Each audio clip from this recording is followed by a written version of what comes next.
Mengenal asal-usul penduduk pribumi Indonesia.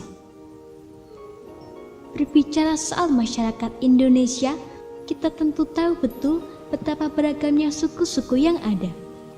Di Indonesia sendiri, istilah pribumi biasanya digunakan untuk mengacu pada identitas asal daerah seseorang. Contohnya, orang Sunda itu ada di Jawa Barat, orang Bugis itu di Sulawesi, dan seterusnya. Mengenal suku dan asal-usul diri tentu bukan hal yang salah. Justru merupakan hal yang baik bisa mengenali identitas diri sendiri. Namun sayangnya, terkadang identitas ini justru digunakan untuk membedakan mereka yang penduduk asli dan pendatang pada daerah tertentu. Jika memang ingin mengetahui asal-usul penduduk Nusantara, maka kita harus mundur cukup jauh, kurang lebih 10.000 tahun yang lalu. Pendatang pertama Nusantara, Melanesia. Menurut teori sejarah, yang pertama datang dan tinggal di tanah Nusantara sebenarnya adalah Homo erectus yang datang sekitar 1,5 hingga 1,7 juta tahun yang lalu. Namun kelompok-kelompok mereka akhirnya punah kira-kira pada 100.000 tahun yang lalu. Selanjutnya, barulah Homo sapiens atau manusia modern memasuki Nusantara. Manusia modern berasal dari Afrika, secara besar-besaran melakukan migrasi dalam 2 gelombang. Gelombang pertama melakukan perjalanan dari Afrika ke Selat Kecil yang memisahkan Ethiopia dan Yemen, kemudian terus ke India bagian selatan, paparan Sunda, hingga ke paparan Sahul atau Papua, Australia. Saat itu, dataran di Nusantara masih menyatu sehingga kelompok ini melakukan perjalanan dengan berjalan kaki.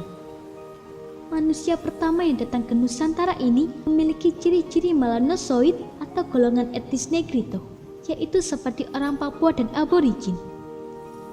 Para manusia ini menempati Nusantara hingga zaman es berakhir dan es mencair menjadi lautan yang memisahkan pulau dan terbentuklah Indonesia seperti sekarang ini.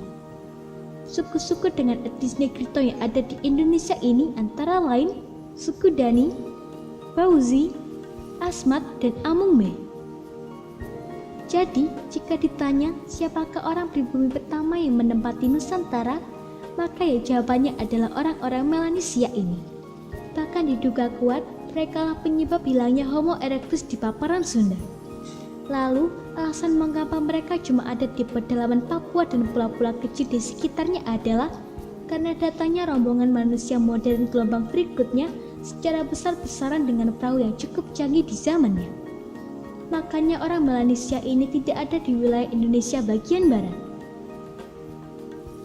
Gelombang kedatangan kedua, Melayu Austronesia. Gelombang kedua manusia modern yang datang ke Indonesia adalah rumpun Melayu dan Austronesia. Rumpun ini mencakup suku Melayu, Formosan, serta Polinesia.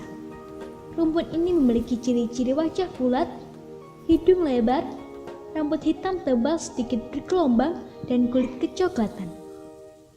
Kelompok Austronesia ini memiliki teknologi maritim yang lebih canggih untuk masa itu, yaitu menggunakan kano berjadi. Mereka juga sudah memiliki teknologi irigasi yang lebih maju seperti sistem sengkedan atau teraseri. Dengan kemampuan yang lebih maju, maka wajar jika rumpun Melayu Austronesia ini akhirnya mampu menjelajah dan menguasai wilayah Nusantara. Rumpun Melayu yang masuk ke Nusantara terbagi menjadi 2, yaitu Proto-Melayu dan Deutero-Melayu. Proto-Melayu adalah mereka yang sudah berhasil menciptakan masyarakatnya stabil sehingga tidak lagi melakukan mobilisasi penduduk. Karena itu, mereka menetap di tempat terpencil dan jauh dari golongan lain sehingga sangat kecil kemungkinan terjadi percampuran gen.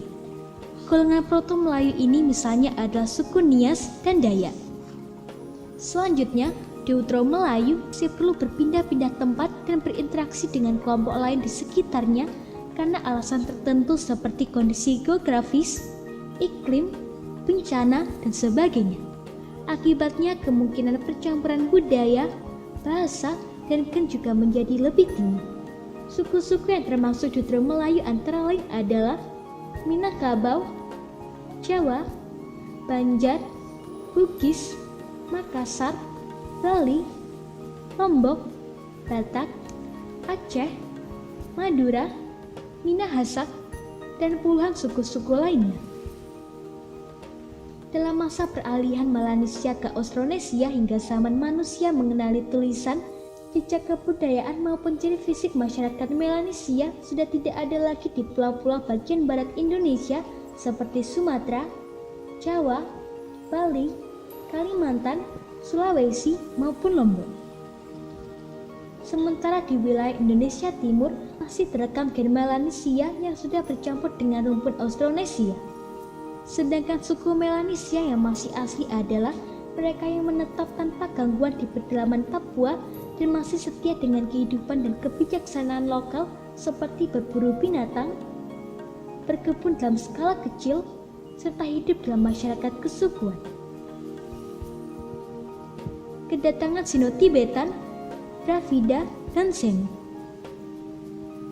1000 tahun setelah kedatangan etnis Melayu, peradaban Austronesia juga berkembang pesat dan melakukan interaksi dengan pedagang dari kebudayaan lainnya, termasuk Dongson dari Vietnam. Interaksi perdagangan terus berkembang di awal abad Masehi, sehingga masuklah peradaban Dravida, Sino-Tibet, dan Semit.